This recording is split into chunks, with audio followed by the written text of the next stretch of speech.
My friends, gather around and lend your ears to the voice of an old man who has walked many roads and peered into the hearts of countless individuals, observing the subtle ways in which we humans can sabotage our own success. It is a curious phenomenon, isn't it? How a man can strive so earnestly for a better life, for achievements that promise fulfillment or security, and yet at the same time unwittingly undermine his own efforts. Perhaps you, who stand in the prime of your life or in the midst of reflection upon your decades of experience, have felt this tension. You may have glimpsed moments of clarity where everything seems aligned, only to watch as some hidden habit or self-defeating impulse drags you backward. In this conversation, I would like to speak from a Stoic vantage, weaving in philosophies relevant to our modern age, about 9 hidden signs that you might be sabotaging your success. But mind you, these 9 signs shall not appear in a tidy list. Rather, we shall let them emerge from the stories and reflections that follow, trusting that you will recognize them along the way. Now, if you are new here, please like the video and subscribe. Statistics show that only 15% of my audience is subscribed to the channel, so if this content has helped you in any way, I ask you to subscribe and hit the notification bell. I recall a younger version of myself, a time when I was consumed by a great ambition. I believed that if I worked tirelessly, rising early, retiring late, pushing my mind and body to their limits, surely I would ascend to some exalted station in life. At first, I did indeed see progress, promotions, commendations, admiration from my peers. Yet a creeping sense of unease lurked in the back of my mind, a whisper that perhaps I was measuring success by the wrong standards, or that my relentless drive was sowing seeds of disquiet in my relationships and my spirit. One day, my fatigue reached such a pitch that I fell gravely ill, forced into bed rest for weeks, my body rebelling against years of relentless stress. In that confinement, I came face to face with the first hidden sign that success was slipping from my grasp. An unwavering pursuit of external achievement, divorced from a grounded sense of purpose and well-being. My ambition had transformed from a healthy aspiration into a form of self-harm, and I had not even noticed until it was too late. Why do we sabotage ourselves in this way? Stoicism teaches that we must distinguish carefully between what lies in our control and what does not. Our intentions, our character, and our immediate actions, these are ours to shape. The accolades of others, the random circumstances of fortune, even the final outcomes of our best-laid plans, these are not wholly ours to direct. Yet in our zeal, we often invert this principle. We make external achievements our central focus, believing them to be the fountainhead of worth, while neglecting the internal realm where our real power resides. This inverted priority can manifest subtly. We skip rest. We sacrifice integrity or relationships for the sake of a fleeting gain, or we measure ourselves by the chatter of onlookers rather than the quiet voice of conscience. This is one of the hidden signs of self-sabotage, an obsession with controlling what is not ours to control while neglecting what is indeed ours to steward. Let me offer a concrete illustration. There was once a colleague of mine, a brilliant engineer who possessed both technical prowess and a creative spark that could have led to remarkable inventions. But he was plagued by a relentless need for approval. Every new project he took on was overshadowed by his worry. Will my superiors praise me enough? Will my peers acknowledge my contributions? He was so preoccupied with winning applause that he refused to share his nascent ideas unless he was sure they would be well received. In time, he let opportunities slip by because of this fear. He would pass on daring proposals or radical solutions, sticking instead to mundane, safe tasks, hoping to avoid disapproval. Eventually, his gifts languished, and he felt embittered toward the organization for failing to recognize him.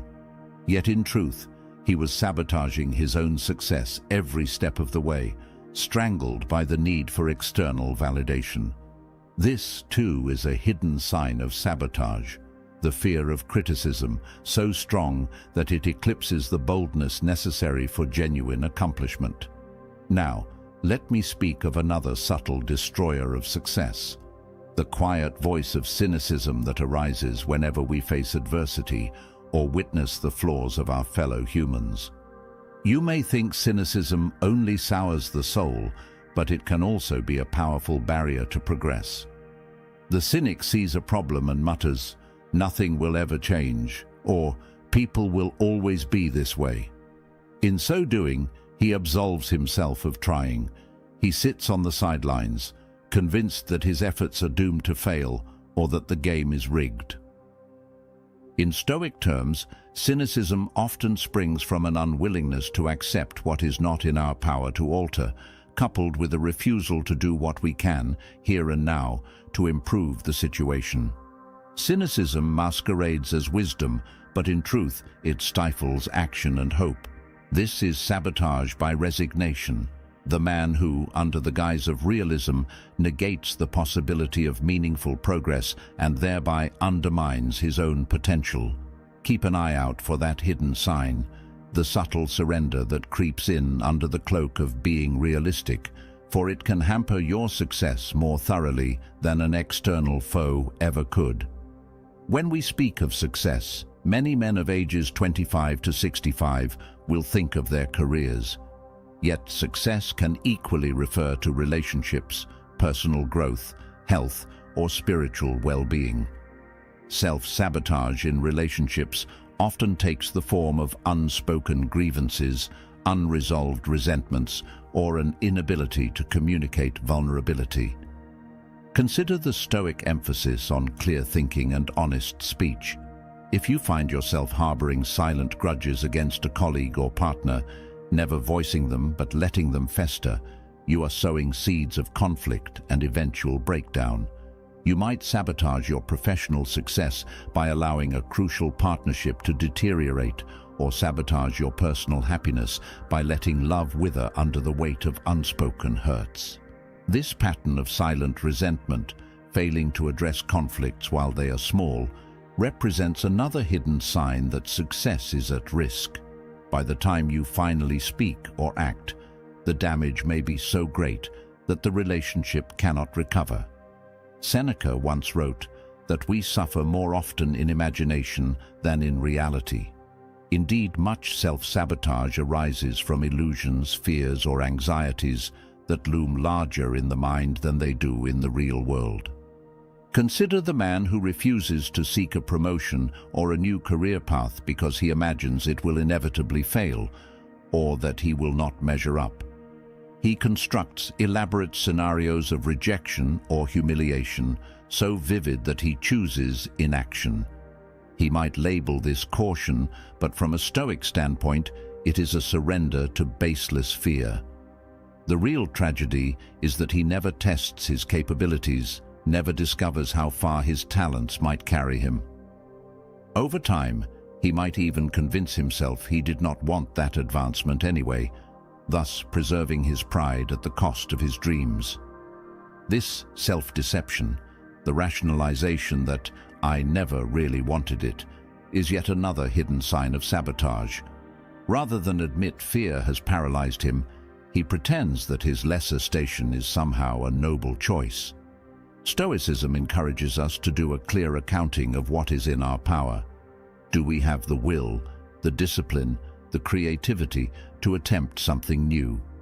If so, we proceed bravely, knowing we can handle whatever outcome ensues. If we fail, we learn. If we succeed, we do so with humility. But either way, we do not let the phantasms of potential embarrassment keep us inert. Thus, fear of failure is not an acceptable excuse for inaction. To let such fear halt us is to sabotage success before it even has a chance to bloom.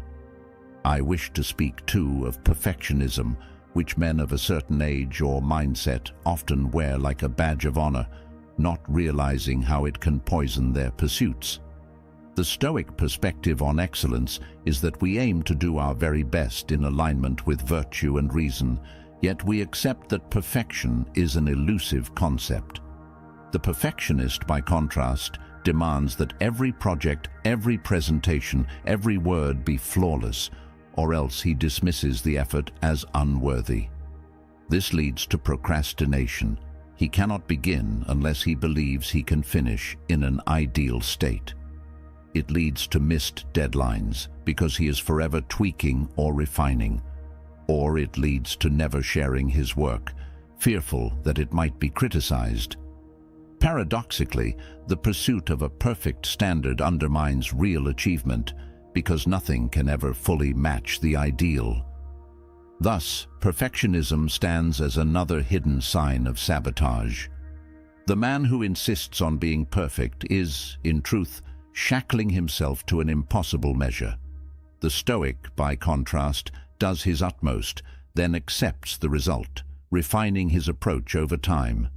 In my travels, I have also encountered men who sabotage their success by adopting a victim mentality, believing the world is unfairly arrayed against them and using this belief as a rationale to avoid taking responsibility.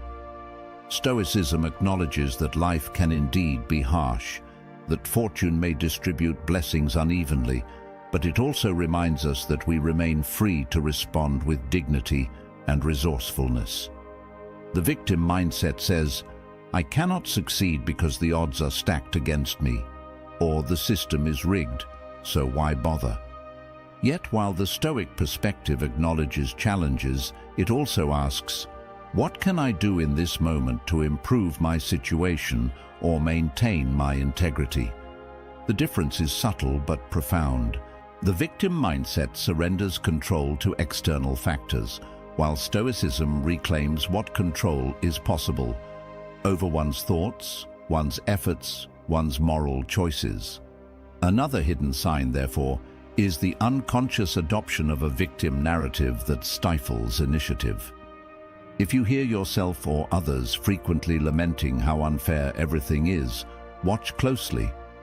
That lament can morph into a refusal to try at all, ensuring that success slips away. Sometimes, self-sabotage appears in the form of too many commitments, a scattering of energies that prevents the focus necessary for genuine mastery or advancement.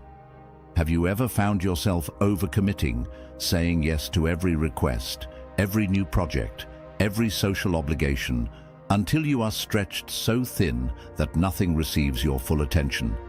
This busyness can feel like productivity, but often it is an escape from the deeper work of prioritizing and excelling in a few key areas. Stoicism teaches moderation and the discipline to say no when something does not align with our core principles or highest aims. Yet, many men sabotage themselves by spreading their energies too broadly, never going deep enough to develop true expertise or accomplish something meaningful. They rationalize that they are keeping all options open, but in truth, they are fleeing from the commitment that real success demands. Thus, overextension is another hidden sign. If your days are filled with frenetic activity, yet yield no substantial progress, it may be time to ask whether you are unconsciously sabotaging your success by refusing to choose a clear priority. Finally, and perhaps most insidiously, there is the hidden sign of ignoring one's physical and mental health in the quest for achievement. I touched on this earlier with my own story of illness, but it is worth emphasizing. Men often pride themselves on pushing through, on persevering, despite exhaustion or stress. Such resilience can be admirable in bursts, but if it becomes a lifestyle, chronic sleep deprivation, poor eating habits, neglect of exercise, or the suppression of emotional well-being, success in the external sense may be overshadowed by a collapse in the internal sense. Sooner or later, the body or mind rebels, forcing a crisis that can derail not only your work, but your entire sense of self. From a Stoic view, caring for one's health is not vanity. It is a fundamental duty. We cannot serve society, family, or our own ambitions if we are constantly at the brink of burnout. Ignoring health, then, is a tragic form of sabotage. In the pursuit of external success, we sacrifice the very instrument, our body and mind, through which all accomplishment must flow. These are the 9 hidden signs, though I have woven them into this reflection rather than enumerating them in a list, trusting that you will recognize them if they resonate. 1. Overemphasis on external achievement without grounding in deeper purpose. 2. Fear of criticism or need for approval, stifling boldness. 3. Cynicism disguised as realism, leading to inaction. 4. Harboring silent resentments that poison relationships and sabotage potential collaboration. 5. Fear-driven avoidance of opportunities, masked as disinterest or caution. 6. Perfectionism that inhibits completion or sharing of work. 7. Adopting a victim mindset, relinquishing personal agency. 8. Overcommitment that diffuses energy and prevents focused excellence. 9. Neglect of health, physical or mental, which eventually undermines all else. Now, having identified these hidden forms of sabotage, what does the Stoic practice advise us to do? First and foremost, it counsels self-awareness. Much sabotage occurs unconsciously. We do not set out to ruin our own chances. Instead, these behaviors arise from fear, pride, or misconception. Therefore, we must develop the habit of daily reflection, asking ourselves, have I acted today in alignment with my highest values and real priorities? Where might fear or craving for validation have steered me off course? Through this introspection, we shine light on the concealed corners of the psyche. Stoic journaling or a simple mental review at day's end can help. Write or think, what did I plan to do today? What did I accomplish? Where did I find myself hesitating or reacting defensively or avoiding a necessary confrontation? In such reflection, the hidden signs of sabotage reveal themselves over time, giving us the chance to correct our course. Second, Stoicism advises that we master our judgments. As Epictetus insisted, the chief task in life is to discern which impressions we should accept and which we should reject. If our mind tells us, no one will approve of this idea, so don't bother, we must evaluate that impression rationally. Is it a fact or a fear? Are there more constructive ways to test the idea, gather feedback, refine it? If we find ourselves thinking, I cannot succeed because the game is rigged, we challenge that assumption. Is it truly rigged, or are there steps I can take within my sphere of influence to move forward anyway? By training the mind to question these defeatist narratives, we dismantle the illusions that feed self-sabotage. Third, Stoicism places a high premium on virtue as the guiding star. We do not measure success purely by external metrics such as wealth or accolades, but by the extent to which our actions embody wisdom, courage, justice, and temperance. This shift in priorities helps us avoid many traps. For instance, if you are motivated by justice and wisdom rather than by vanity, you will not let fear of criticism deter you from presenting a groundbreaking idea that could benefit many.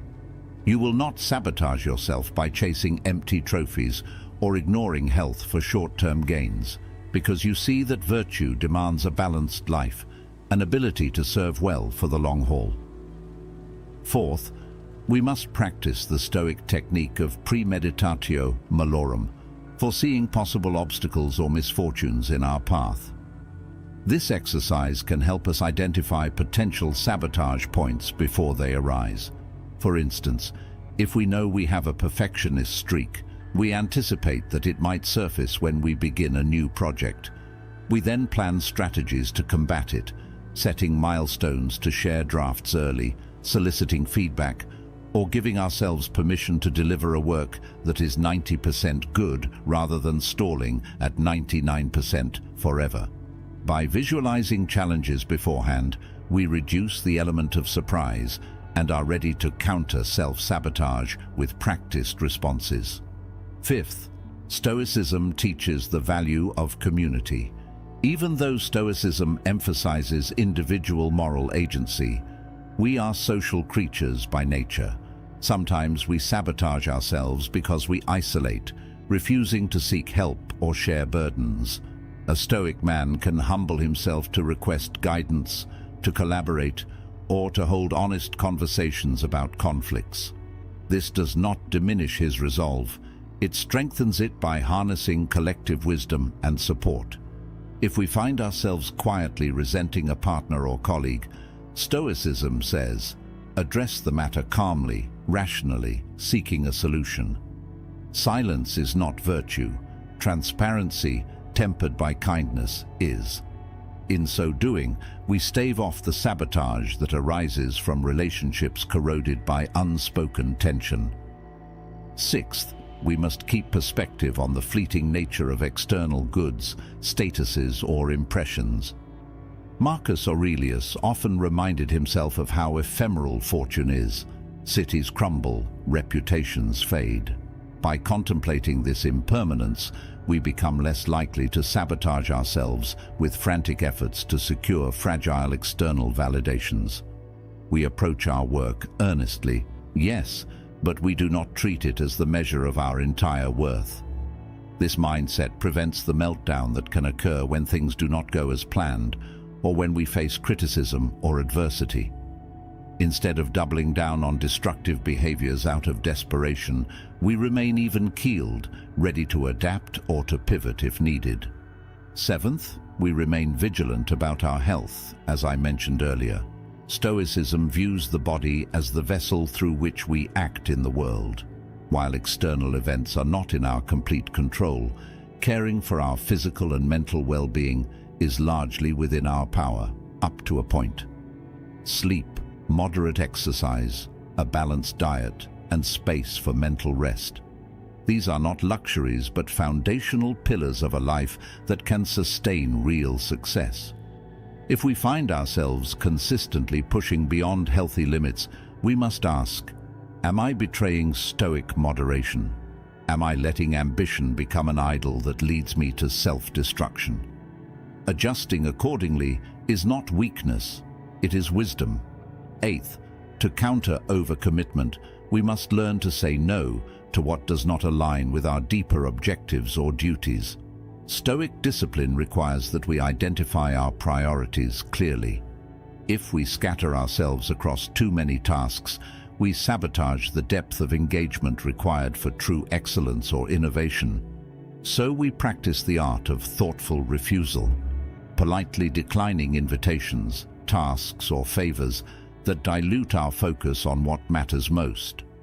This can provoke disapproval from others who want a piece of our time, but Stoicism reminds us that we cannot control their reactions. Our duty is to maintain our path of virtue and effective action, which sometimes necessitates setting firm boundaries. Ninth, we adopt the stance of humility rather than perfectionism. Humility does not mean we aim low. It means we recognize that we are imperfect learners in an ever-changing world. We do our best with sincerity, and we welcome constructive criticism without letting it devour our self-esteem. We iterate, we refine, we learn from missteps. That is real excellence, dynamic, evolving, grounded in reality. Perfectionism, by contrast, seeks an impossible static ideal and punishes us with constant dissatisfaction. If we truly wish to avoid sabotaging ourselves, we must let humility guide us, so that we remain open to growth rather than paralyzed by unattainable standards. As we integrate these Stoic insights into our daily lives, we may find that success in the outer sense, promotions, recognition, financial stability, begins to flow more naturally, not because we are scheming to manipulate outcomes, but because we are no longer blocking our own path with hidden fears, resentments, or unrealistic demands. Our relationships thrive because we address conflicts transparently. Our minds stay flexible and courageous, ready to seize opportunities instead of cowering. We do not drown ourselves in illusions of blame or victimhood, so we remain proactive. This transformation is subtle and gradual, but it is potent. Let me share one more story. I knew a man who felt he had plateaued in his career. He complained that his bosses did not appreciate him, that the system was biased. Yet upon deeper investigation, it turned out he never volunteered for challenging projects, rarely spoke up with new ideas, and let fear of criticism muzzle his voice in meetings. He had also let his health deteriorate, missing days due to stress-induced ailments. In short, nearly all 9 hidden signs of sabotage were at play. After a crisis where he nearly lost his job, he began adopting a Stoic practice. He reflected daily on what truly lay in his power, offering suggestions for improvement, accepting temporary discomfort for long-term gain, setting boundaries so he could rebuild his health. Slowly, he overcame his inertia. He proposed a bold initiative, faced some criticism, refined it, and ultimately earned commendations. He repaired some strained relationships by admitting his previous resentments and hearing others out. Over time, his entire trajectory changed. The sabotage that had derailed him was replaced by a measured, steady progress, and the impetus for this change was recognizing that all along, his greatest obstacle was himself.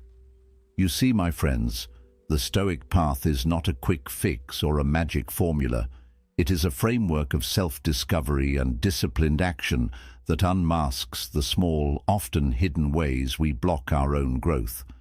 Each of these 9 hidden signs is, at its core, a reflection of an internal misalignment, a fear, a distorted priority, or an unchecked assumption. By shedding light on these habits, we reclaim the capacity to shape our future. We no longer sabotage ourselves unconsciously.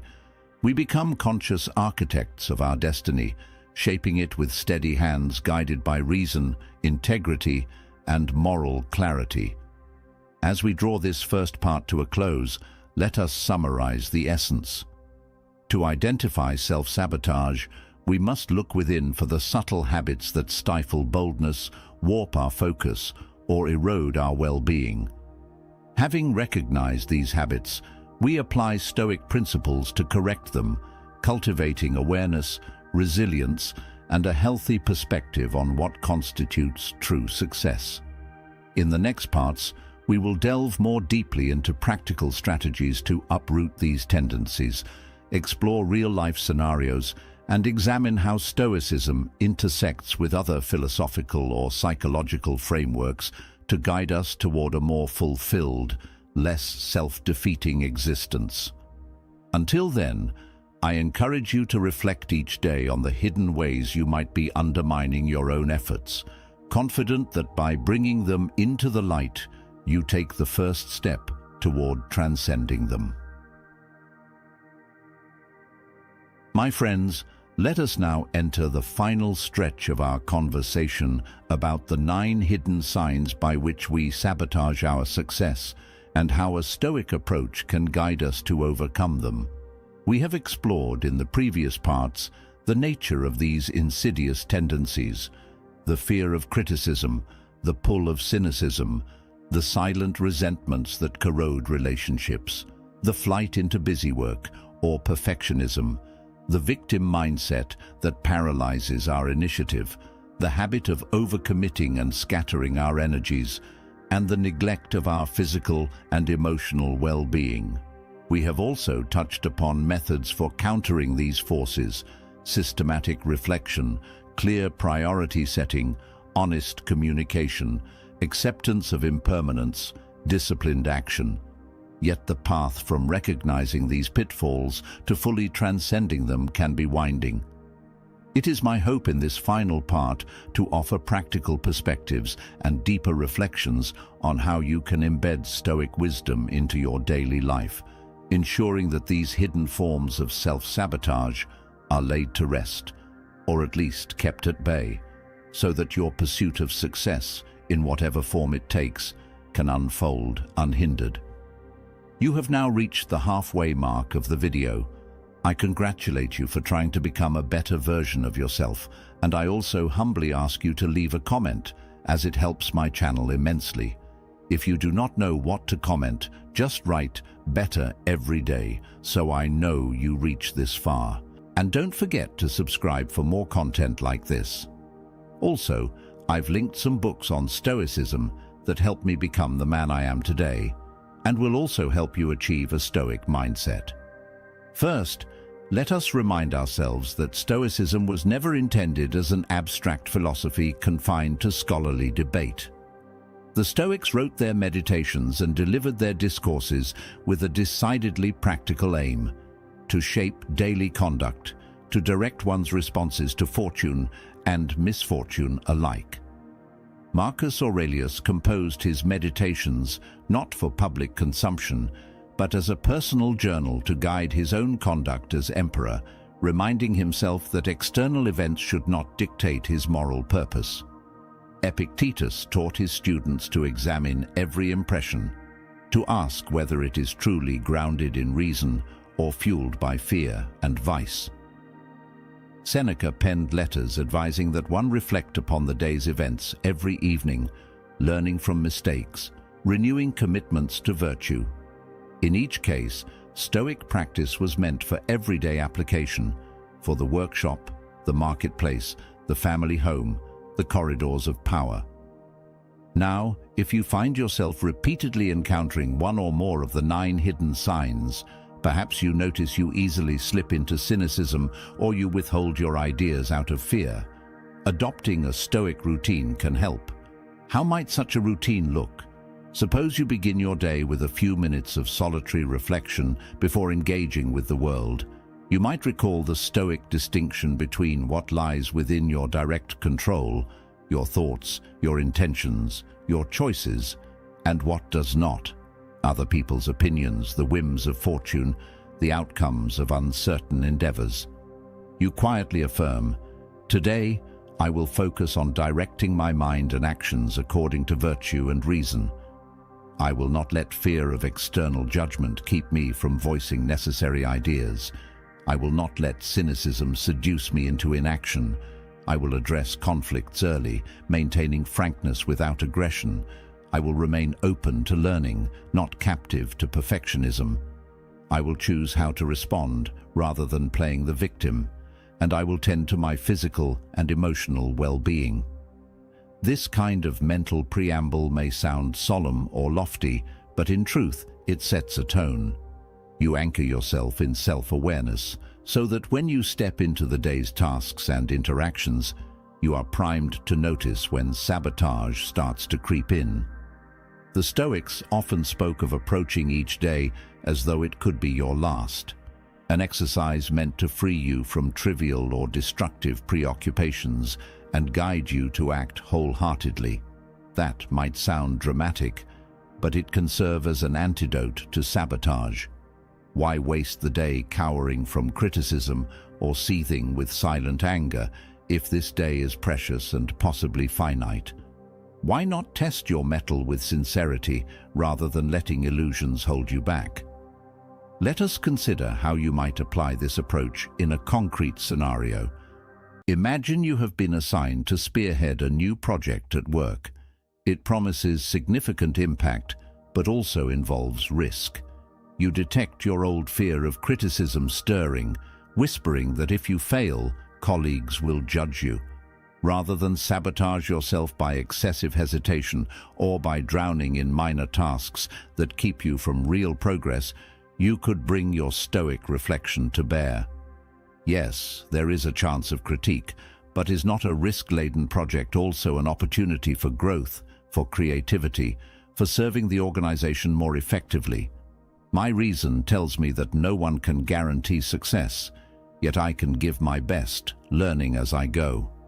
Even if adversity arises, I will respond with clarity and composure, using each setback as a lesson. In articulating this internally, you shift from a stance of fearful avoidance to proactive engagement. That is the Stoic pivot, a disciplined acceptance of uncertainty paired with a resolute will to act. By making small decisions each day that align with this stance, speaking up in meetings, seeking feedback early, collaborating without letting pride block you, you chip away at the sabotage. However, one might protest. What if my cynicism is not unfounded? What if I have real evidence that the workplace or environment is indeed unsupportive or resistant to change? Stoicism does not advise blind optimism. It would have you assess the reality. If the environment is truly hostile, are there still steps you can take within it, or is it time to seek alternatives elsewhere? Simply concluding that it's hopeless and giving up ensures sabotage, whereas even in a flawed environment, you may find niches for constructive contribution or prepare yourself for a more promising context.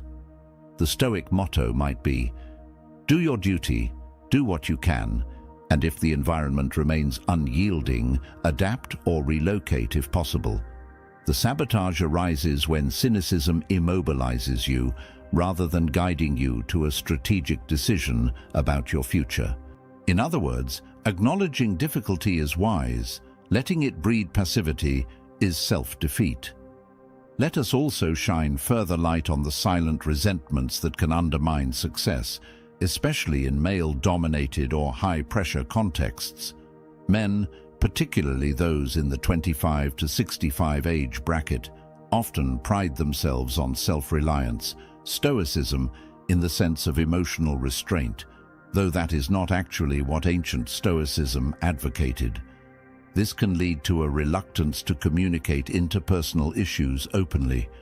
We might perceive direct confrontation as unmanly or interpret emotional honesty as weakness. But ironically, that is how sabotage begins. A minor grievance or misunderstanding festers, becomes a source of friction or mistrust, and eventually sabotages collaboration or a business partnership. The Stoic principle of honest speech, guided by reason and respect, would have us calmly address concerns when they are small, seeking clarity rather than indulging the false dignity of Stoic silence. That form of Stoic silence is a misunderstanding of the philosophy. Epictetus, after all, taught that wise discussion and debate were crucial in refining understanding, and Marcus Aurelius often wrote about the importance of acting for the common good, which includes sustaining healthy communication. So if you catch yourself simmering over a colleague's behavior or your partner's perceived slight, let the Stoic voice remind you that to remain silent is to invite sabotage. Instead, speak with composure, saying something like, "I sense a conflict here. Could we clarify how we move forward productively?" Often, this fosters trust and preempts the more damaging blow-ups that happen when resentment accumulates.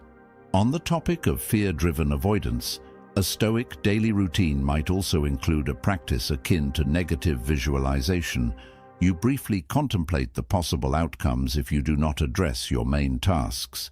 Picture the consequences of letting a critical opportunity pass unseized, or letting a short-term fear keep you from forging a new connection.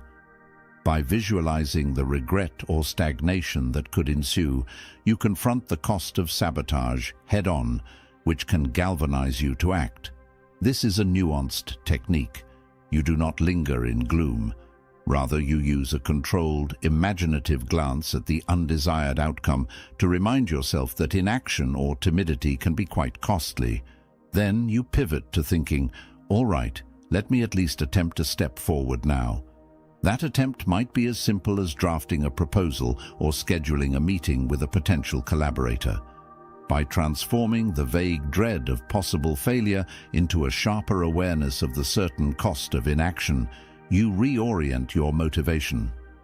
When it comes to perfectionism, A powerful Stoic approach is to adopt the idea of incremental improvement rather than final perfection. Marcus Aurelius often reflected on the ceaseless flow of nature, everything in constant change, nothing static. If you see your work or project as part of a continuous flow, then you stop clinging to the notion that it must be complete and immaculate at some final point in time. Instead, you produce a version that is good enough to test or share, gather insights, then refine. This mirrors the agile methodologies used in some modern workplaces, though it resonates perfectly with Stoic acceptance of life's flux. If you hold your work back indefinitely for fear it may be critiqued, you sabotage growth, both for your work and for yourself. But if you see each release or presentation as a step along the path, feedback becomes an ally, not an enemy. Let us now examine deeper solutions to the victim mindset. Stoicism reminds us that adversity is a given in life. No man escapes challenges, injustice, or disappointment.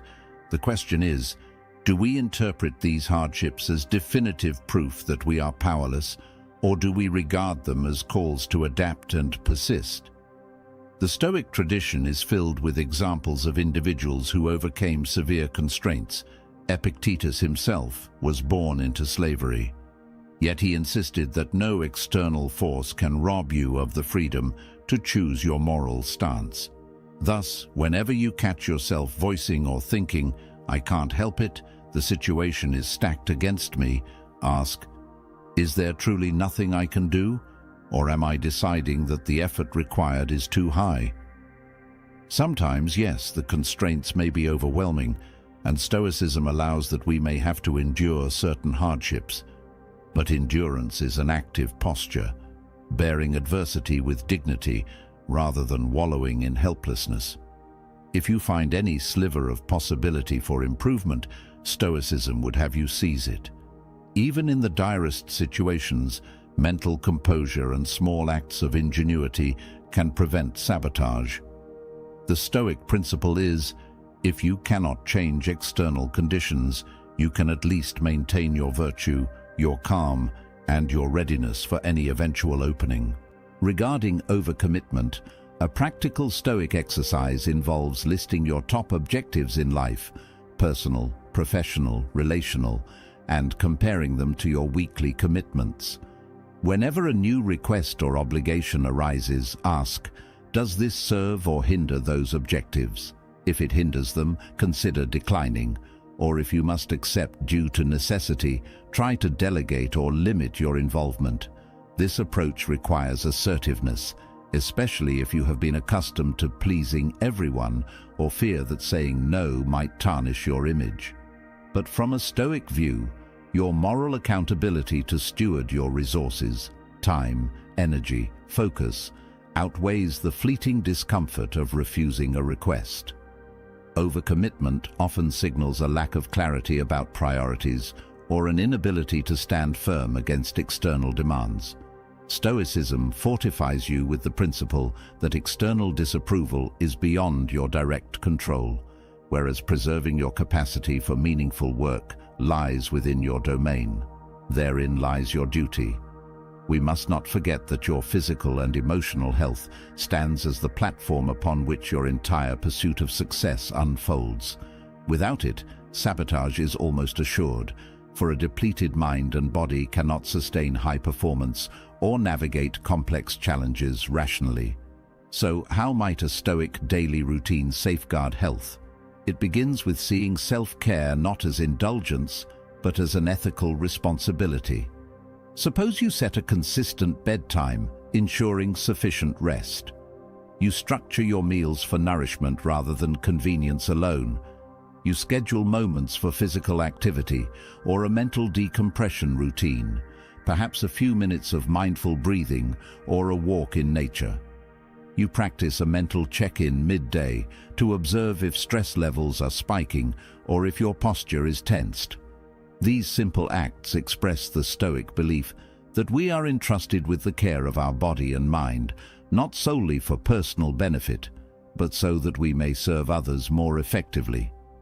By normalizing these habits, you deprive sabotage of the chance to sneak in through exhaustion or stress-induced errors.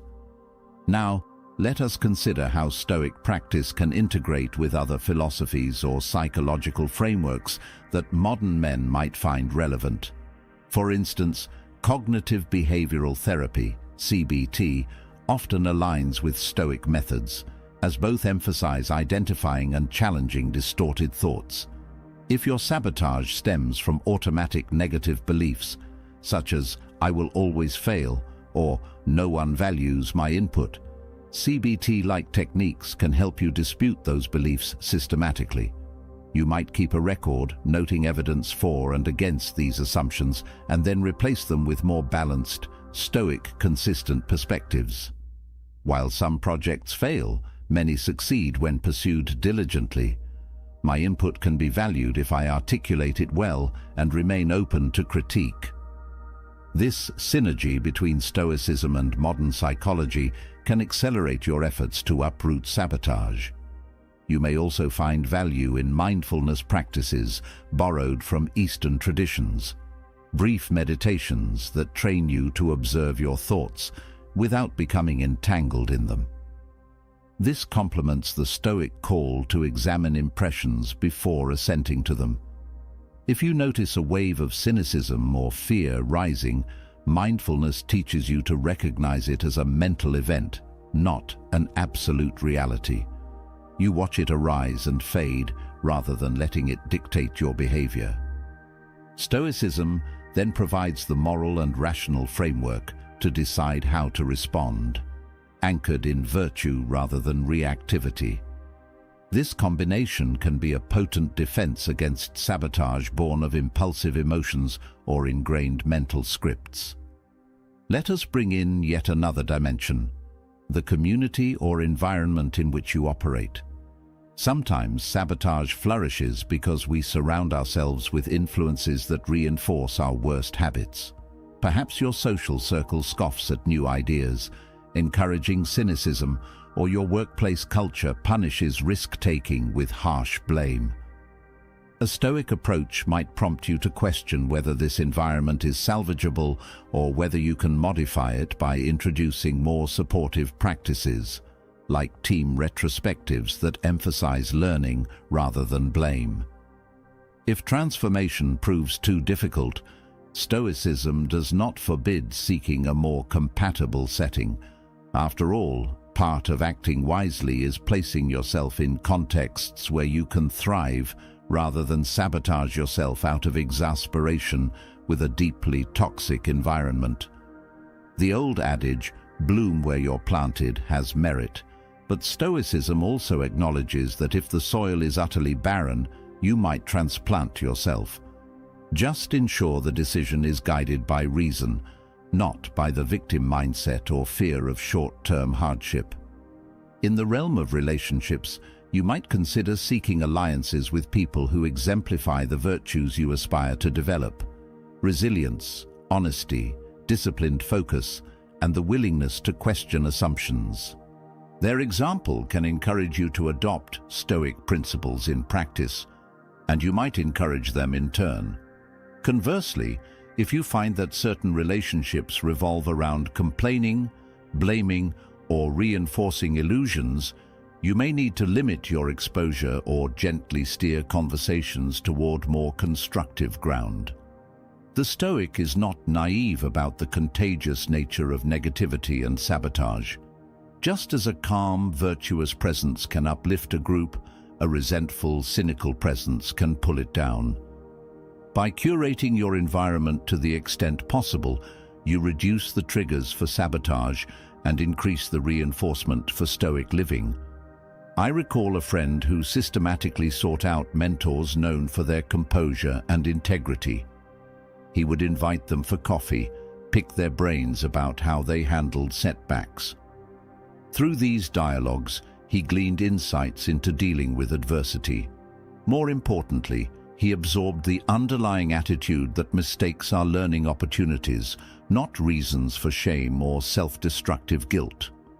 Over a year, I watched him shed many self-sabotaging patterns, like hiding mistakes or overcommitting to please everyone, simply because he had immersed himself in a network that valued honesty, accountability, and personal growth.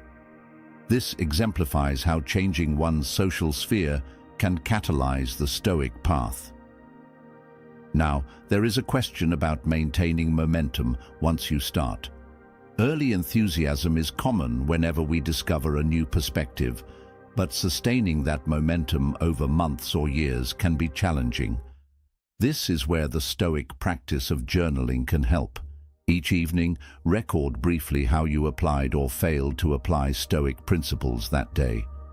If you notice you slipped into perfectionism or cynicism, note the scenario, your feelings, and how you might handle it differently next time. By making this reflection a habit, you keep the conversation between your ideals and your real-life actions alive. Over time, you see patterns, measure progress, and reinforce your resolve. This consistent self-monitoring stands as a bulwark against sabotage creeping back unnoticed. In parallel, celebrate small victories. Stoics do not eschew all positive emotion. They simply caution against basing one's identity on external factors. But if you manage to voice a suggestion in a meeting despite prior fear, or if you handle a conflict openly before resentment sets in, it is perfectly Stoic to feel contentment in having acted in alignment with reason and courage. This sense of achievement is not vanity, but a recognition that you progressed in virtue. Over time, these small celebratory moments stitch together a sense of confidence in your capacity to resist sabotage. Let me share one final story. A man I knew, approaching his late 40s, had lived for years with unspoken regrets about not pursuing a certain business venture. He convinced himself that it was too late, that he didn't have the connections, and that the market was saturated. This narrative soothed him, freeing him from the discomfort of trying and failing. Yet he remained restless, feeling that he had more to offer. After reading some Stoic literature, he decided to test his negative assumptions. He reconnected with a former colleague who showed interest in the idea, discovered that the market was evolving in ways that might accommodate his proposal, and tentatively took a few steps toward developing a prototype. To his surprise, he found modest traction. Even though challenges arose, he realized that his sabotage had been in telling himself an untested story of impossibility. Stoic reflection helped him see that the real risk lay in never trying. He pressed on, eventually launching a small-scale version of his venture. Though it didn't transform him into a tycoon, it provided steady supplemental income and a sense of fulfillment. He told me that the greatest reward was not the money, but the freedom from the old self-defeating script he had carried for over a decade. Thus, Stoic practice can free us not only from immediate sabotage, but from the long-held illusions that keep us from living more vibrant lives. We conclude then that each of the 9 hidden signs, fear, cynicism, silent resentments, victimhood, perfectionism, overcommitment, health neglect, and so on, can be addressed by applying Stoic vigilance, clear intention, rational discourse, and a willingness to adapt.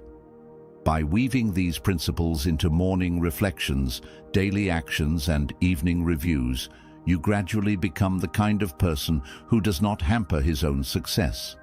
You stand, as the Stoics would say, in harmony with nature, accepting uncertainty, embracing your capacity to act, refusing to let illusions paralyze or mislead you. In practical terms, you might ask yourself, which of these hidden forms of sabotage most resonates with my experience right now? Focus on that one for a start. Develop a mini plan. Each day, watch for the cues that signal your old habit is surfacing. Perhaps it is the moment you begin procrastinating, or the internal monologue that says, "Why bother?" Or the subtle tension you feel when you realize you are about to bury a grievance. Decide on a simple Stoic response, a short phrase, an immediate action, or a deliberate change of environment. Keep track. Over weeks, see if you can reduce how often you succumb to that pattern. Then, once you see progress, address another dimension of sabotage. In this stepwise manner, the transformation becomes manageable rather than overwhelming. Finally, remain humble. Sabotage is seldom eradicated once and for all. Even the most disciplined man can regress under certain pressures or lapses. Stoicism teaches us that the struggle for virtue is lifelong. No matter how far we advance, challenges will arise. Yet if you have cultivated Stoic habits, you bounce back more quickly. You do not sink into despair upon stumbling. You note the error, learn from it, and resume your path. This resilience is the hallmark of a mind trained in virtue and reason. It does not cling to guilt or shame, but channels every experience, success or failure, into deeper self-understanding. Thus, my friends, we conclude our extended meditation on the 9 hidden signs you might be sabotaging your success, seen through a Stoic lens. Throughout these 3 parts, we have explored how fear of criticism, cynicism, silent resentments, procrastination, perfectionism, the victim mindset, overcommitment, neglect of well-being, and illusions about external validation can erode our potential. We have also illuminated the Stoic remedies, daily reflection, focusing on what we can control, honoring the body and mind, honest dialogue, incremental progress, a willingness to test reality rather than yield to imagined barriers, and a steadfast alignment with virtue over vanity. The message is both simple and profound. You need not be your own worst enemy. The Stoic path invites you to become, instead, your own ally, steady, conscious, and free to pursue goals in harmony with reason. If you find yourself faltering, remember that even ancient Stoics acknowledged the difficulty of living by these tenets. Marcus Aurelius wrote many entries reminding himself not to be tyrannized by anger, pride, or laziness, proof that even an emperor wrestled with sabotage. That we wrestle with these tendencies does not signal weakness, it signals our humanity. The Stoic approach is to embrace that humanity while refusing to let it sink into stagnation. Let each day be a practice ground for noticing how sabotage arises and how you can pivot toward constructive action. Over time, you will likely discover a new equilibrium, one less haunted by regret, more open to genuine achievement and healthy relationships, and more centered in a moral clarity that no external circumstance can fully shake. May these reflections serve you well as you navigate the complex terrain of modern life, whether in your career, your family, your personal ambitions, or your broader role in society. Success, after all, is not merely about personal gain. It is about fulfilling our capacities, contributing where we can, and finding contentment in the knowledge that we did not waste our days entangled in illusions of fear and sabotage. Through Stoic discipline, you reclaim your agency, turning your energy from self-defeat towards self-realization. And in that pivot, you unlock possibilities that might have stayed forever hidden had you remained captive to those 9 subtle signs. Let them no longer rule you. Let reason and virtue guide you instead. That is how you transcend sabotage and step fully into the success that befits a mind awakened by Stoic wisdom. Now, if any part of this message has been helpful to you, leave us your like and comment, helping the algorithm recommend it to someone who needs it at this time. Don't forget to subscribe so you don't miss new videos. And if you look through the videos we've already uploaded, you're sure to find something to take with you. Have a good day. Let me invite you, friend, to join me in a long conversation about a subtle yet powerful principle. That there are moments in life when silence is not only wise, but also a gracious allowance for natural justice, or what some might call karma, to unfold. I speak as an older soul, someone who has weathered plenty of storms, witnessed the swings of fortune, and studied the ways of Stoic philosophy. The Stoics, as it happens, are not the only ones who see value in knowing when to hold one's tongue. Many wisdom traditions echo the theme that sometimes our best move is to do nothing, to resist the impulse to retaliate or over-explain, and let the cosmic or social forces realign on their own. Now, if you are new here, please like the video and subscribe. Statistics show that only 15% of my audience is subscribed to the channel, so if this content has helped you in any way, I ask you to subscribe and hit the notification bell. Such talk of karma can mean different things to different folks. I do not claim an encyclopedic knowledge of every spiritual context, but in a broad sense, it often refers to how actions yield consequences.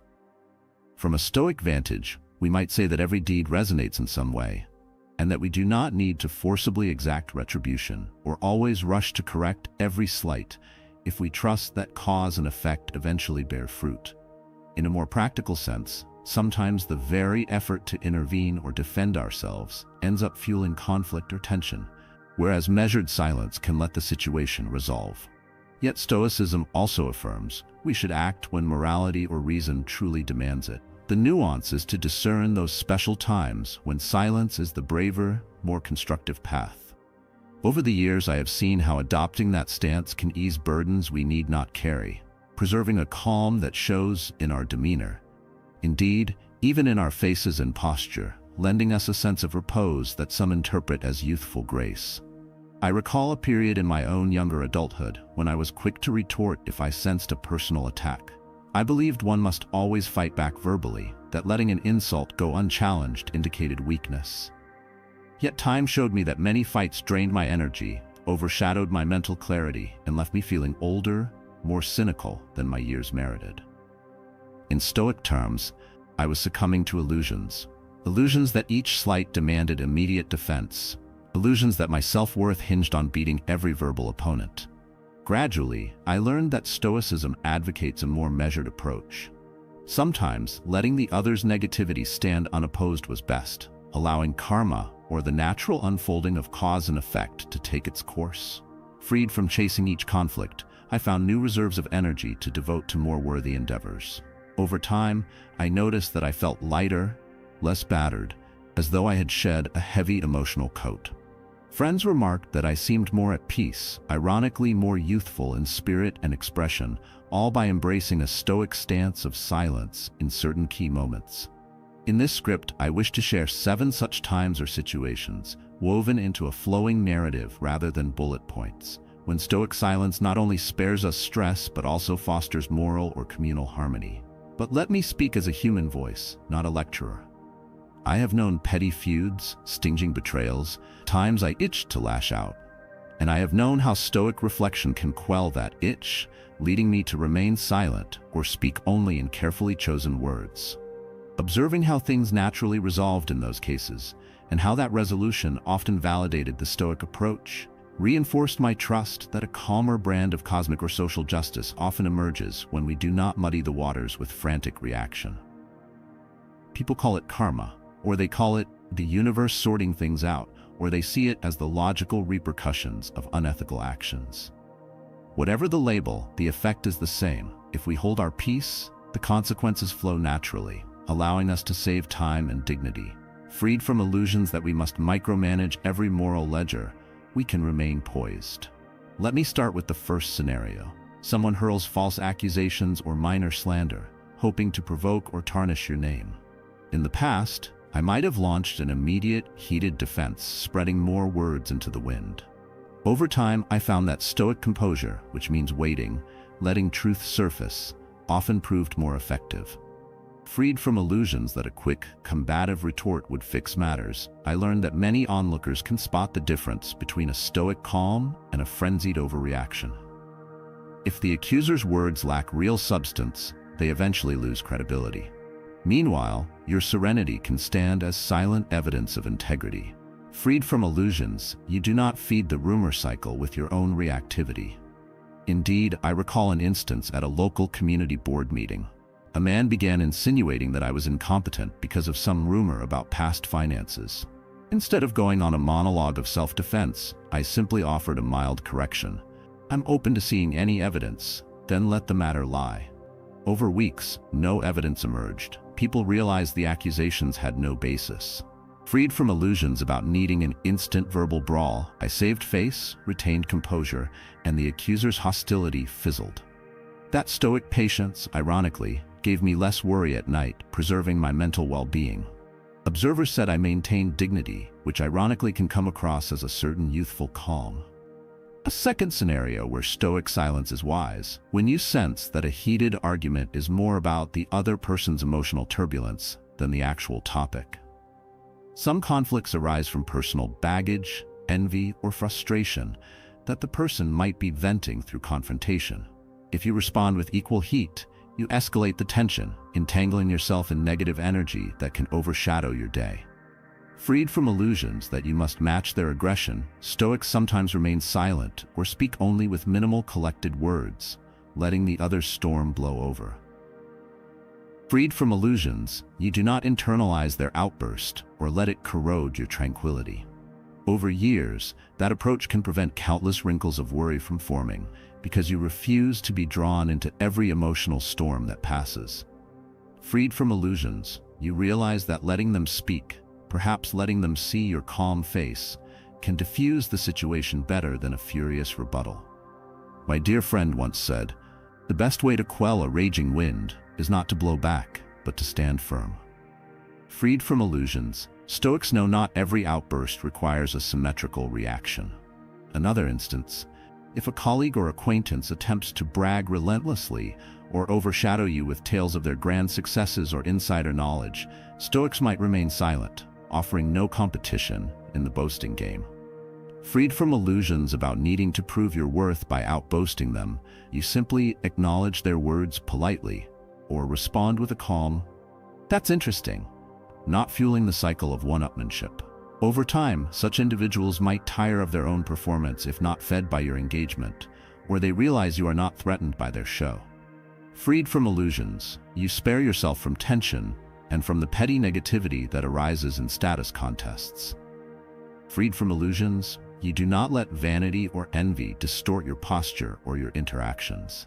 Observers might see you as comfortable in your own skin, which can translate into a more relaxed bearing, reminiscent of younger confidence, though it is truly Stoic acceptance that no external story can diminish your moral integrity. Freed from illusions, you remain anchored, letting them boast, while your calm remains unruffled. Let me bring up a personal memory. In a certain business setting, there was a person who constantly bragged about connections and finances. I felt the itch to counter with my own achievements, but Stoic reflection reminded me it was a worthless exchange, generating no real benefit. Freed from illusions that I needed to posture, I simply offered mild acknowledgments, asked an occasional question, and let him talk. Eventually, he exhausted his bragging, realized I was not competing, and the conversation shifted to neutral ground. Freed from illusions, I avoided a fruitless spar that could have overshadowed my day. Freed from illusions, I left the meeting with a clear head, my sense of dignity intact, and ironically, some watchers commented that I appeared more self-assured than the braggart. Freed from illusions, Stoicism taught me the power of letting karma or natural consequences handle the emptiness of boasting, rather than fueling it with my own prideful reaction. A fourth scenario, if an old friend or relative tries to rekindle a conflict that you had resolved in your mind, they might rehash grievances from the past, hoping to drag you back into a blame game. Freed from illusions that you must relitigate the old event each time it surfaces, Stoics might respond with silence or minimal acknowledgement, trusting that rehashing solves nothing. Freed from illusions that you can fix their memory or interpretation by argument, you simply let it pass. Over time, if they see no reaction, they might cease bringing it up. Freed from illusions, you do not give them new ammunition by diving into that argument. Freed from illusions, you preserve your mental energy for the present or future tasks. Freed from illusions, you realize that if they cannot let it go, your engaging in it only renews the conflict's hold. This Stoic tactic can keep you from adopting a weary, exasperated face that years of refighting old battles might carve upon you. Freed from illusions, you remain in the present, sustaining a gentle outlook that might indeed appear younger, than if you spent half your life locked in cyclical feuds. Yet another instance, if an acquaintance or coworker is known to distort or manipulate words, seeking to provoke a bigger meltdown for their personal drama or advantage. Freed from illusions that you can rectify them by lengthy explanations, Stoics sometimes choose silence, letting that person's manipulative efforts land on empty air. Freed from illusions about having to clarify every detail for them, you let them carry their drama alone. Freed from illusions about needing their approval or acceptance, you realize that engaging might only confirm them in their manipulative patterns. Freed from illusions, you stand aside, letting the natural consequences of their words come to them if others also see through it. Meanwhile, you continue your path calmly. Freed from illusions, you do not carry resentment or the draining effect of repeated manipulations. Freed from illusions, you remain unscarred by the chaos, preserving a sense of ease that can ironically reflect outward in a stable, composed bearing. Freed from illusions, you do not let your face or posture show the wear of fighting illusions day after day. A sixth scenario arises when a moral or ethical question is at stake, and you sense that the environment is too charged for rational discussion at the moment. Freed from illusions about forcing everyone to adopt your viewpoint right away, Stoics might remain silent, biding time until a calmer setting appears. Freed from illusions that an immediate confrontation is always best, you preserve mental strength for a more strategic, well-reasoned conversation later. Freed from illusions, you do not let frustration or the need to appear righteous overshadow your face or your spirit. Freed from illusions, you know that sometimes letting the dust settle or letting a bit of reflection occur in others can pave a better path for a moral resolution. Freed from illusions, you then approach them in a quieter moment or with a clarifying note, achieving better traction than if you argued in the heat of the moment. Freed from illusions, you once again avoid the tension that can physically weigh upon you. Freed from illusions, you keep a certain poise that might, over years, sustain that intangible aura of being less weathered by conflict. Finally, consider a seventh scenario, which might be that realm of petty social sabotage.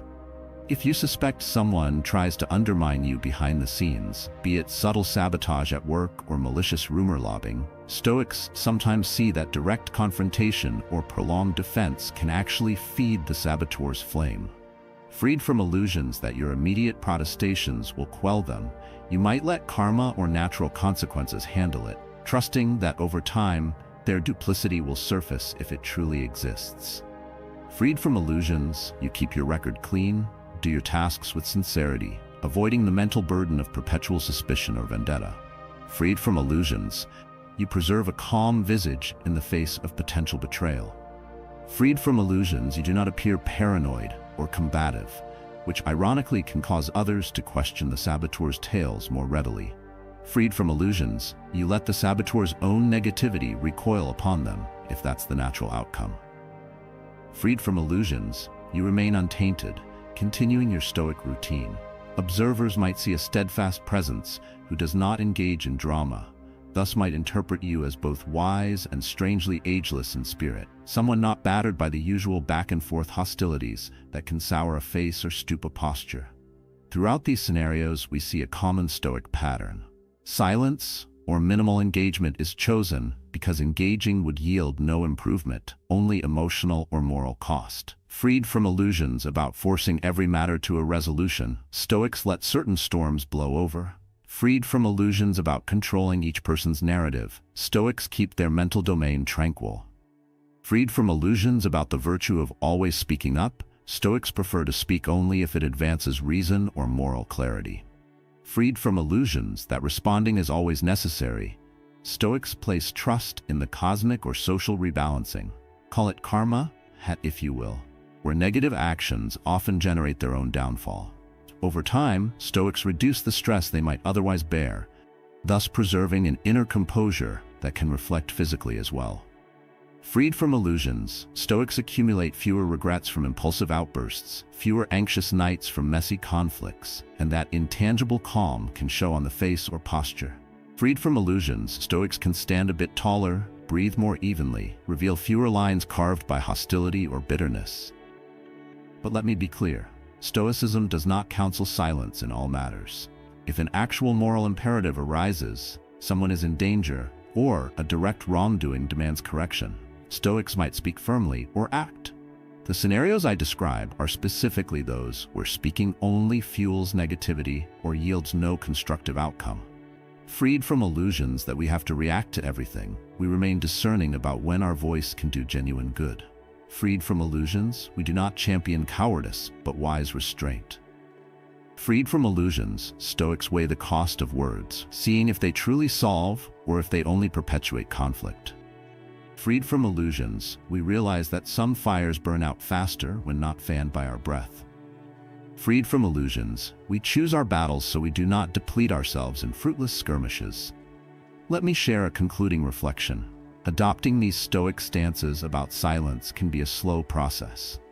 At first, we might feel the sting of letting an insult pass or not correcting a rumor. We might worry about dignity or losing face. Freed from illusions, we come to see dignity is best upheld by consistent virtue, not by wrestling in the mud with every challenger. Freed from illusions, we see that time reveals truths, that those who speak ill often entangle themselves in contradiction or lose credibility if we do not feed their flame. Freed from illusions, we discover that ignoring petty negativity yields a calmer life. Freed from illusions, we note how each stressful confrontation avoided preserves that intangible glow of tranquility, that lightness in the eyes that might well keep us from looking older than we are. Freed from illusions, we find Stoic composure translates into fewer lines of worry or resentment, intangible but real benefits that shape our days. In the final part, we shall gather all these threads into a coherent approach, describing how daily Stoic practice merges with selective silence to lighten the burdens we carry. We will reflect on how the synergy of moral clarity, emotional regulation, and occasional silence fosters not just a personal calm, but also better outcomes in social or professional spheres. Freed from illusions, we see that letting karma or cosmic justice unfold can be more potent than forcing every confrontation, saving us time, stress, and possibly preserving an outward vitality that some might call younger. Freed from illusions, we accept Stoic living as a path of both reason and harmony, revealing once more that the external aura of youth often arises from the internal mastery of self. I welcome you back with a sense of gratitude, a calm acknowledgement that we share this time of reflection together. In the first portion, we began mapping out situations where silence can be the wisest, most Stoic response, allowing life's natural currents, what some call karma, to flow without our interference. Here in this second chapter, let us look deeper at how these silent moments truly unfold, how they interact with the everyday swirl of relationships and personal striving, and why choosing reticence can sometimes deliver more justice than the loudest argument. My aim remains to speak from a place of experience, rather than from a stiff pulpit, weaving the lessons I have gleaned from years of trial and Stoic practice. If you find yourself bracing for conflict or stung by betrayal, I hope these observations encourage you to see that quiet composure can shield both your peace of mind and your moral integrity. I recall a middle-aged friend who underwent a tumultuous breakup. Initially, she wanted to confront her former partner's every wrongdoing, to publicly lay out all the ways she had been slighted or misled. Yet, influenced by Stoic teachings, she paused. She realized a public spat or barrage of allegations would likely draw her deeper into bitterness, overshadowing the dignity and composure she yearned to preserve. Freed from illusions that lashing out would heal her wounds, she stayed largely silent about the specifics, confiding in one or two trusted companions for emotional support. Meanwhile, her ex-partner, unrestrained by Stoic caution, flung accusations around, painting a distorted narrative. People in their shared social circle initially wavered, unsure of whose story to believe. Over the months, though, the ex's contradictory claims collapsed under their own weight, while her calm presence and consistent kindness stood as silent evidence of her character. Eventually, many realized the truth, that her Stoic restraint reflected genuine composure, not an admission of guilt. The illusions that her ex had tried to spin dissolved naturally, without her needing to wage a public war of words. Freed from illusions about controlling every rumor, she simply lived her truth day by day, letting karma unravel the falsehoods. She walked away, not just with her self-respect intact, but with fewer lines of tension on her face, fewer nights lost to the adrenaline of constant sparring. I saw in her a certain youthfulness of spirit that adversity had not sullied, in part because she chose measured silence over reactive outbursts. That story exemplifies how Stoic restraint can free us from the illusions that immediate self-defense or public condemnation is always required. Let me now speak of how this principle intersects with the notion of karma, or the natural unfolding of cause and effect. When someone acts unfairly or maliciously, their behavior often sets in motion consequences that do not require our direct involvement to manifest. Freed from illusions about needing to be the instrument of cosmic justice, we can step back, letting that person's negativity create the conditions for their eventual exposure or humbling. If we insist on actively pursuing them with counterattacks or lengthy defenses, we risk tangling ourselves in more tension. Often we ourselves might end up appearing equally combative, or we deepen the conflict so that it overshadows simpler paths to resolution. Stoic silence, in some cases, allows the natural repercussions to unfold. Freed from illusions, we do not gloat or become vindictive, but we watch calmly as events progress. Should that person's unkind actions come back to them in some form of lost trust or damaged credibility, we see it not as our victory, but as the natural equilibrium. Freed from illusions, we accept that illusions rarely sustain themselves indefinitely. Over time, they collapse under their own weight.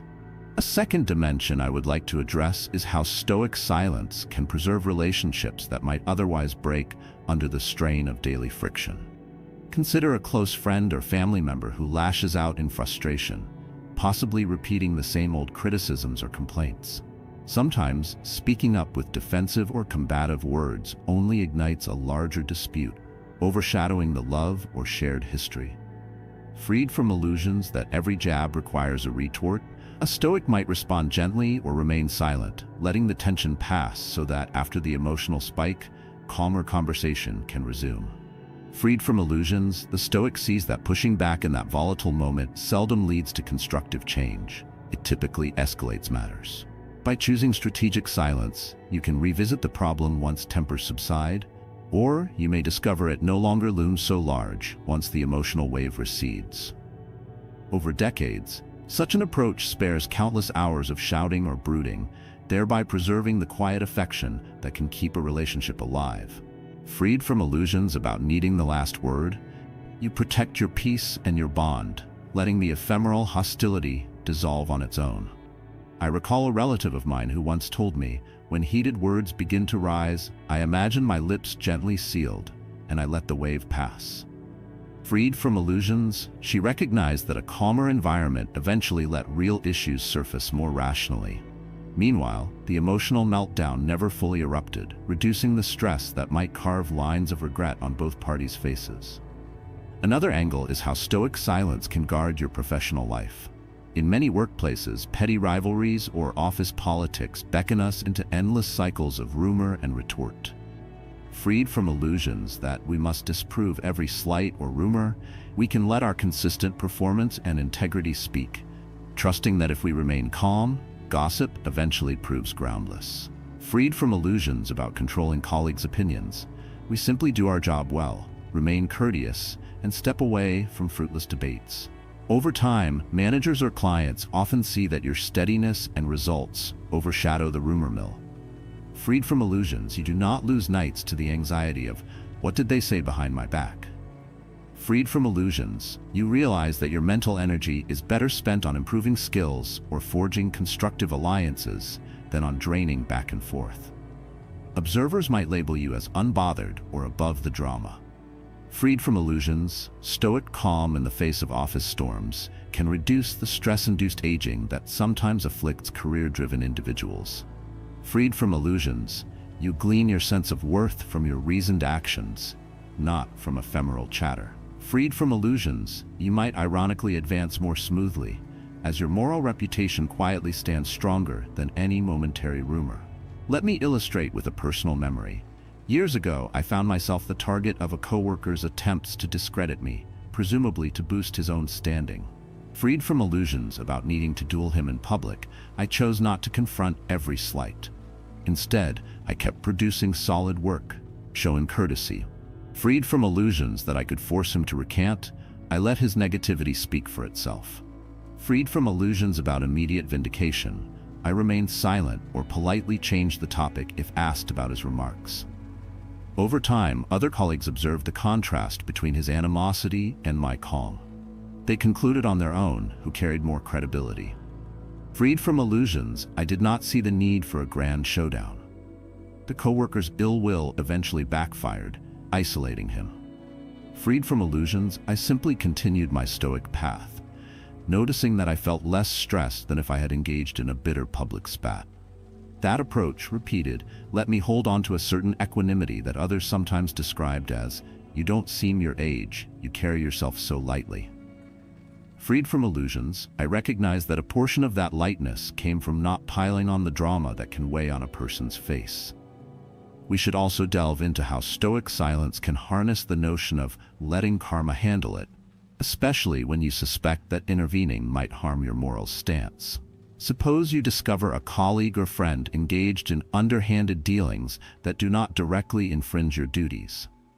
Freed from illusions that you must become the avenger of all wrongdoing, Stoicism might counsel a measured approach. Report if truly mandated, or if direct harm is done, but avoid entangling yourself if it is not your moral responsibility. Freed from illusions about stopping every shady deed, you accept that people who cut corners often meet consequences eventually, losing trust or facing official scrutiny. Freed from illusions, you do not tarnish your own serenity or become the self-appointed policeman in every moral lapse. Freed from illusions, you might still speak up if someone innocent is threatened or if your code compels it. But if the matter is not truly in your domain, Stoicism says you can remain silent, letting the moral or legal repercussions find the culprit in due time. Freed from illusions, you do not adopt a posture of meddlesome moral superiority, which can spawn more conflict. Freed from illusions, you remain poised, continuing your own honest path, trusting that cause and effect will eventually emerge, as they usually do. Now let me share a more intense scenario. A friend once discovered a mild financial impropriety by an acquaintance. Freed from illusions that he had to blow the whistle publicly, he quietly verified that no one else was harmed by this impropriety, observing that it was mostly self-sabotage on the acquaintance's part and that no direct theft from a third party was involved. He decided to stay silent, letting the man's actions eventually unravel. Freed from illusions, he recognized that if this man's behavior was truly unsustainable, the consequences would be self-evident. Freed from illusions about imposing moral order everywhere, he preserved his own mental calm. Sure enough, some months later, the man faced a mild crisis that forced him to come clean and correct his ways. Freed from illusions, my friend had not exhausted himself by moral policing. Freed from illusions, the bigger law of cause and effect kicked in. Freed from illusions, we see that Stoic silence is not indifference, but a recognition that each person reaps what they sow, and that we need not interject ourselves into every unfolding story. Freed from illusions, we protect our mental domain and moral vantage, speaking only if truly needed to protect innocence or correct direct harm.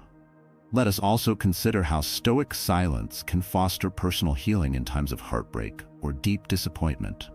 Freed from illusions about forcibly mending each rift or winning back each lost bond, a Stoic sometimes chooses not to chase the other party with pleas or explanations. Freed from illusions that words can always fix emotional wounds, they accept the heartbreak as part of life's flux, letting karmic rhythms or time ease the rawness. Freed from illusions that raging or lamenting publicly will relieve them, they process sorrow privately or with a close friend. Freed from illusions, they do not attempt to degrade the other party or orchestrate revenge. Freed from illusions, they remain quiet, tending to their moral and emotional recovery, trusting that if reconciliation is meant to happen, it might come naturally later, or if not, that life continues. Freed from illusions, they do not sabotage themselves with dramatic outbursts that might intensify regret. Freed from illusions, Stoic acceptance spares them from another layer of stress that can overshadow the face or posture. Freed from illusions, they keep some gentleness in their countenance, a calm that might indeed appear more youthful than the typical bitterness of heartbreak. Freed from illusions, they maintain a sense that existence remains open to new joys, so they do not close themselves off in cynicism. In these varied examples, we see how Stoic silence in pivotal moments is not passivity, but a strategic, reasoned choice that respects the natural unfolding of consequences, sometimes termed karma. Freed from illusions that we must forcibly shape every outcome, we preserve emotional energy, minimize conflict, and often witness the negative forces undo themselves. Freed from illusions about the short-sighted notion that immediate outcry is always beneficial, we remain composed, which ironically can yield better outcomes when the dust settles. Freed from illusions, we also safeguard ourselves from the tensions that degrade our mental and physical well-being. If we reflect on the intersection with appearing younger or less stressed, we see that each time we avoid a fruitless confrontation or remain silent when no constructive aim is served, we skip the usual emotional wear and tear. Freed from illusions, we do not store up bitterness that might slump our shoulders or weigh down our eyes. Now, let me mention the impetus Stoics rely on to know when to remain silent. Freed from illusions, we examine each situation swiftly. Will speaking or reacting now alleviate suffering, correct a real injustice, or clarify truth in a constructive manner? Or does it feed drama, spark more negativity, or revolve around illusions of personal pride? Freed from illusions, if the latter, we choose silence or minimal response. Freed from illusions, we do not cling to the false notion that speaking always equals power, or that silence is submission. Freed from illusions, we see it as a moral or pragmatic decision. Freed from illusions, we do not fear that quiet composure makes us doormats. Freed from illusions, we realize that in many conflicts, silence stands as a fortress that the aggressor cannot easily breach, eventually forcing them to confront their own impulses. Freed from illusions, we guard our domain of reason, letting external storms rage if they must. Freed from illusions, we remain watchers, not fueling further chaos. Thus, in bringing these thoughts together, Stoic silence emerges not as passivity, but as an expression of freedom from illusions. Freed from illusions about controlling everything, or needing to respond to every provocation, Stoics pick their battles sparingly and let karmic or natural consequences handle the rest. Freed from illusions, they avoid fueling drama that only saps their time and well-being. Freed from illusions, they find that this approach can lighten the spirit, a lightness that often manifests in a calmer face or an unburdened posture, read by some as a surprising youthfulness. Freed from illusions, Stoics anchor themselves in measured confidence, not letting others' chaos or negativity erode their dignity. In the final portion, we will wrap up these reflections into a coherent Stoic practice. How one can integrate the recognition of these 7 times to remain silent with daily Stoic habits, forging an existence that is less weighed down by petty friction, more aligned with moral clarity, and ironically, more radiant in the eyes of observers. Freed from illusions, we see that such a Stoic path stands open to all who choose it, requiring no superhuman qualities, only the willingness to examine illusions and let them go. If you resonate with these stories or see parallels in your life, I invite you to continue, for we shall soon gather the threads into a single tapestry that shows how Stoic reticence in certain moments can shape not just your mental serenity but also the image you project. A person steady, untroubled, quietly luminous, whatever your actual years. Come, settle once more into our unfolding reflection on the wisdom of remaining silent at certain junctures, letting karma, or the natural flow of cause and effect, carry forth. In the previous parts, we traced how, in moments of provocation, betrayal, or petty conflict, a Stoic approach often nudges us to hold our tongue, trusting that events tend to self-correct without our fueling the flames. Now, in this third segment, I want to explore how that measured silence we've been discussing meshes with the deeper Stoic ethos, how it can protect not only our composure, but also our moral bearings, forging a character that endures life's storms without succumbing to illusions. You have now reached the halfway mark of the video. I congratulate you for trying to become a better version of yourself, and I also humbly ask you to leave a comment, as it helps my channel immensely. If you do not know what to comment, Just write, "Better every day," so I know you reached this far. And don't forget to subscribe for more content like this.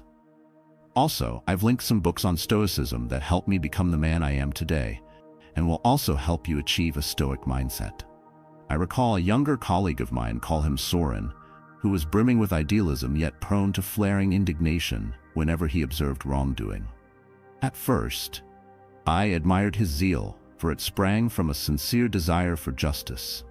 But I watched him expend so much energy in knee-jerk responses, protesting small workplace slights, calling out every perceived unethical nuance in loud public ways. Freed from illusions about the shortness of time, I tried gently suggesting that not every moral discrepancy demanded his immediate vocalization. He found that notion odd, believing silence equaled complicity. Yet Stoic reflection does not counsel complicity, it counsels discernment. Freed from illusions that shouting or confrontation is always the best channel for moral impetus, we weigh whether our words will yield net improvement or simply churn negativity. Soren eventually found himself exhausted, embroiled in multiple feuds, each overshadowing his daily tasks and fueling new resentments. Freed from illusions that these fights advanced real justice, he began adopting a Stoic stance, selecting which battles truly merited his voice. In the quieter times, he let minor provocations pass, trusted that a manipulator's own contradictions would eventually surface, or recognized that a friend's heated rant was a momentary outburst. Freed from illusions about controlling every dynamic, he preserved vital time and emotional energy. Over months, Soren noticed that by restraining certain impulsive retorts, he actually wielded more influence in the moments that truly counted. Freed from illusions, he discovered that strategic silence earned him a reputation for calm scrutiny. When he did speak, people listened more intently, because they sensed he was not simply reacting, but had weighed the matter thoroughly. Freed from illusions, he not only found more mental peace, but also found that the karma of the environment often played out without his direct involvement. If a colleague was sowing confusion through gossip, Soren's calm refusal to engage or confirm it left that gossip starved of fuel, eventually fading. Freed from illusions, Soren realized some injustices corrected themselves through the nature of truth eventually surfacing. Let me emphasize that Stoicism's counsel for silence in certain situations does not equate to moral indifference. If a friend, for instance, were in real danger or being exploited, Stoics would not remain silent. Freed from illusions that passivity is always a virtue, we speak up if direct harm is unfolding that we can mitigate. But we do not let illusions or pride push us into vain attempts to forcibly shape every scenario. Freed from illusions about possessing ultimate control, we see that sometimes our intervention aggravates matters or tarnishes our own calm. Freed from illusions, we accept that timing matters, that sometimes letting the other party face the consequences of their act is the better teacher than any words we might muster. Another dimension is how Stoic-laced silence intersects with humility. Many times people respond harshly or lengthily out of a subtle arrogance. They believe they alone must enlighten everyone or refute every misstep. Freed from illusions, Stoics see that human ignorance or negativity can be persistent, and our attempt to correct each instance often yields diminishing returns. Freed from illusions about our role as universal fixer, we quietly let some errors stand, trusting that the speaker or the audience might eventually sense the fallacy, or that life itself might rectify it. Freed from illusions, we remain open to the possibility that we might be partially mistaken too. By not flinging immediate rebuttals, we give ourselves space to reevaluate. Freed from illusions, we keep that humility, which ironically fosters more personal growth and less mental friction. Freed from illusions, we do not gather the tension that might otherwise age us in spirit or expression. Freed from illusions, the Stoic approach might even leave us with an aura of measured confidence that does not crave constant confrontation. Let me share a recollection from a local community forum. A figure kept making grand claims about policy changes he insisted were easy to implement. I could see the illusions in his oversimplifications, the partial truths ignored. Freed from illusions that I had to verbally demolish him on the spot, I let him speak, simply offering a mild caution if asked. Over weeks, the unrealistic nature of his ideas became clear once actual details emerged. Freed from illusions, I realized any confrontation I had started in that heated moment would have devolved into a messy clash, overshadowing the real conversation. Freed from illusions, I let the illusions unravel themselves. Eventually, he had to concede the complexity, and the forum found a more balanced approach. Freed from illusions, I preserved my energy, earned a quiet respect from those who saw I did not jump in with combative fervor. Freed from illusions, I was able to calmly illustrate feasible solutions once the illusions had melted away under the light of practical reality. Freed from illusions, we see that Stoic silence was the path to letting karma or cause and effect unmask the false pretenses. Another facet, Stoic silence can protect relationships from irreparable breaks when we sense that speaking up in anger might cause lasting damage. Freed from illusions about the finality of harsh words, Stoics weigh the cost. Maybe we notice that a friend or relative has said something insensitive. We might feel the pulse of indignation, craving an immediate, scathing comeback. Freed from illusions that immediate venting is always beneficial, Stoics sometimes hush. Freed from illusions, they let the wave pass, trusting that later, once calm, they can address the matter more constructively if it still matters. Freed from illusions that every raw thought is worth uttering, Stoics do not plaster temporary emotions across a conversation that might remain in the other's memory forever. Freed from illusions, we understand that once certain words are spoken, they may cause wounds not easily healed. Freed from illusions, we remain quiet or speak minimal, controlled phrases, ensuring we do not sow regrets. Freed from illusions, we revisit the topic if needed, in a rational tone that fosters resolution rather than deepening conflict. Freed from illusions, we preserve that bond while also preserving our own equanimity. Let me add a personal example. A dear sibling once accused me of neglecting our family's needs. In that heated moment, I felt the surge to retort with a barrage of self-defense or blame for certain past failings of hers. Freed from illusions that a confrontation then would fix anything, I took a breath, said something like, "I'm hearing your frustration," then let the conversation pause. Freed from illusions, I realized we were both emotional, and no good would come from immediate crossfire. Freed from illusions, I found a calmer moment the next afternoon to calmly chat, explaining my perspective and hearing hers. Freed from illusions, we found a path forward that recognized the real sources of frustration, rather than overshadowing them in bickering. Freed from illusions, the relationship not only survived, but strengthened. Freed from illusions, I avoided the mental strain that often lingers after an explosive argument. Freed from illusions, I remained physically and emotionally lighter, a subtle factor that can keep the face from showing the lines of regret or tension. Freed from illusions, Stoic silence in the heat of the moment can thus be an investment in a more peaceful tomorrow. Additionally, consider how Stoic silence interacts with humility about uncertain knowledge. Suppose a debate arises, and you are not entirely sure of your stance, or the matter is too complex for a swift conclusion. Freed from illusions that we must appear always informed, Stoics sometimes choose to remain silent or speak very cautiously, acknowledging what they do not know. Freed from illusions about shame in admitting partial ignorance, Stoics keep themselves from spouting half-cooked theories that lead to further confusion. Freed from illusions, they remain quiet if they sense the conversation has drifted into speculation. Freed from illusions, that quiet can ironically earn them a reputation for reliability and level-headedness. When they do speak, it carries weight. Freed from illusions, we do not feed illusions in others by guessing beyond our grasp. Freed from illusions, we do not pretend to knowledge for vanity's sake. Freed from illusions, we might appear more measured and perhaps exude a calm that, again, is reminiscent of wise patience, something that indeed can keep one from adopting the anxious expressions of someone desperately trying to uphold an image of expertise. Freed from illusions, Stoics remain rooted in reality, letting them breathe more gently, unburdened by imposture or the fear of being found out. Yet let me not portray Stoic silence as always easy. Sometimes we deeply want to set the record straight, or we feel the sting of injustice so acutely we burn to rectify it. Freed from illusions, Stoics recognize that the longing for closure or immediate justice can be strong, but the outcome of indulging that longing might be more harm or stress. Freed from illusions about short-term emotional gratification, Stoics weigh the potential cost. If the cost is high, a drawn-out fight, damaged relationships, or fueling the flames of conflict, they might choose silence, trusting a more organic resolution.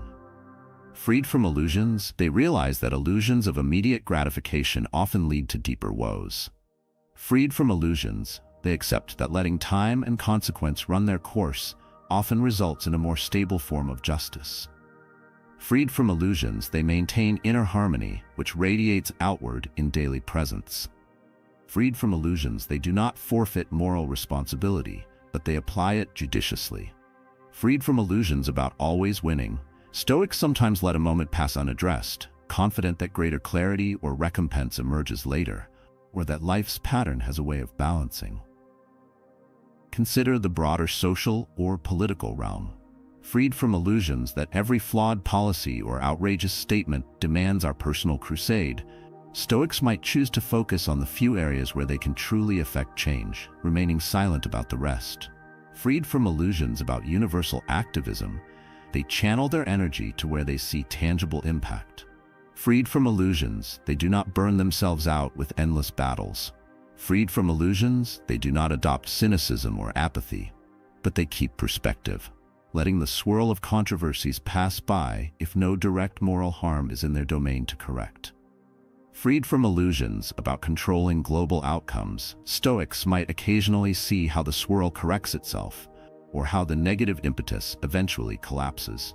Freed from illusions, they let karma, or natural consequence, handle large swaths of ephemeral clamor, preserving mental steadiness that might otherwise vanish in the onslaught of daily controversies. Freed from illusions, that steadiness can appear as a certain unbothered face, less lined by the perpetual outrages some wear. Freed from illusions, Stoics remain calm watchers, stepping in only where reason and moral duty align. Now, let me speak to how these Stoic-laced silences might be integrated into daily practice. Freed from illusions, we do not wait until a conflict arises to decide on silence. Instead, we cultivate a habit of daily reflection. Each morning or evening, we might ask ourselves, where am I likely to face tension or illusions tomorrow? Or where did I face it today? Could silence or minimal words have been more prudent in that scenario? Freed from illusions, we do not scold ourselves if we erred. We glean the lesson and vow to be more mindful next time. Freed from illusions, we approach each potential clash with Stoic caution, remembering that our goal is not to prove we are right, but to uphold moral clarity and preserve our mental composure. Freed from illusions, we discover that by anticipating possible friction, we can better practice measured reticence if and when the moment arises. Freed from illusions, we see that illusions of control or illusions of needing immediate retribution often spark a spiral. Freed from illusions, we choose calm. Freed from illusions, we remain aware that repeated everyday friction can etch tension into our expression. So each instance of Stoic silence spares us that cumulative toll, ironically reflecting in a more youthful or untroubled demeanor over time. As we conclude Part 3, let me reiterate that Stoic silence does not come from fear or passivity. It arises from a rational weighing of outcomes and a trust that illusions-laden confrontations rarely bring lasting benefit.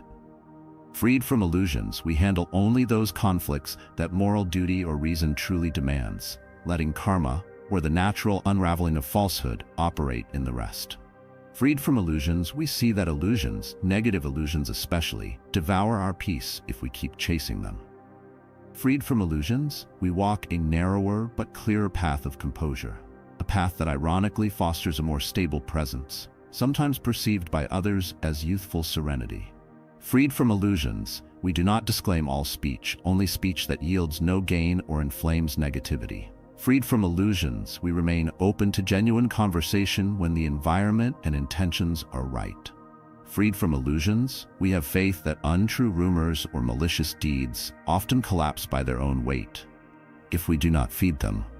Freed from illusions, we keep ourselves unencumbered, preserving a mental clarity that can lighten our mood and maybe, just maybe, reflect as a subtle glow in our face. an outward sign of the inward calm we have nurtured. Let us now conclude this journey into why, in certain moments, silence trumps every other response. I have narrated how a Stoic approach encourages us to stand down when no real progress can be made by words, when illusions and negativity only feed the flames of conflict. In each part, we have seen that these silent interludes are not about passivity, but a kind of strategic composure, an acknowledgement that what some call karma, or the natural order of cause and effect, often unfolds more neatly without our interference. Now, in this final portion, I wish to gather these insights into a unifying perspective, showing how Stoic silence in these 7 moments can become a cohesive practice that shapes both our moral trajectory and the quality of our daily peace. For starters, let me restate the essence. Stoic reflection helps us see that certain disputes or provocations yield only stress when confronted head-on. By pausing our speech, letting the other person or situation proceed without our verbal entanglement, we often discover that illusions unravel by themselves. Freed from illusions, we do not feel compelled to correct each rumor, or to upbraid every outburst, or to force a moral lesson on someone who is not ready to hear it. Freed from illusions, we apply reason to see whether speaking truly furthers a solution. If not, we keep quiet, trusting that the negativity or falsehood will collapse under its own weight.